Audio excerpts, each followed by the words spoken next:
छत्रपती संभाजीनगरमधून एक मोठी बातमी आहे, म्हणजे छत्रपती संभाजीनगरच्या पैठण तालुक्यातील तुळजापूर नवगावात शॉर्ट सर्किटमुळे 100 एकरपेक्षा अधिक ऊस जळून खाक झाला। यात शेतकऱ्यांचं नुकसान झालंय। नवगाव तुळजापूर इथं दुपारी 1च्या सुमारास विजेच्या तारांमध्ये शॉर्ट सर्किट झालं आणि त्यामुळे ऊस पिकाला आग लागली। यामध्ये शेतकरी बबन गवांदे, नंदकिशोर गवांदे आणि नामदेव भुकेले यासह डॉक्टर मधुकर तापकिरे आणि नजीर पठाण आणि आजूबाजूच्या शेतकऱ्यांच्या शेतातील ऊस जळून खाक झाला। या सर्वच 100 ते 120 एकरवरील क्षेत्रावरील ऊसाचं पीक नष्ट झालंय। मोहसिन शेख आपले प्रतिनिधी आपल्या सोबत आहेत। मोहसिन, हा सगळा प्रकार शॉर्ट सर्किटमुळे झाल्याचं कळतंय, काय तिथली आत्ताची परिस्थिती आहे, साधारण कितीचं नुकसान झालंय?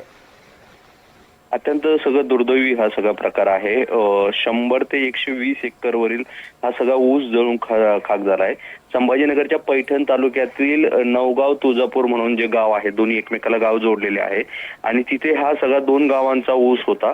अचानक पद्धतीने 2 तारा जे आहे विजेच्या त्यांचा संघर्ष झाला आणि त्यातून हिंगी पडून ही आग लागल्याचं प्राथमिक दृष्ट्या शेतकऱ्यांकडून सांगितलं जात आहे। मात्र आग लागली आणि ती एवढी वाढत गेली की तब्बल 100 एकरपेक्षा अधिक ऊस जळून खाक झालेला आहे आणि शेतकऱ्यांचे अत्यंत मोठं नुकसान आहे। आता 3-4 शेतकऱ्यांची नावं समोर आली, मात्र यात मोठ्या प्रमाणात शेतकरी आहे त्यांचा हा ऊस जळून खाक झालेला आहे आणि त्यामुळे आर्थिक नुकसान देखील मोठ्या प्रमाणात झालेलं आहे। आपण बघितलं तर आधीच मराठवाड्यातील शेतकरी अतिवृष्टीमुळे संकटात सापडला आणि त्यात आता काही थोडेफार शेतकरी उभा राहण्याचा प्रयत्न करत असताना अशा पद्धतीने हे नवं संकट या शेतकऱ्यांसमोर उभं राहिलेलं आहे।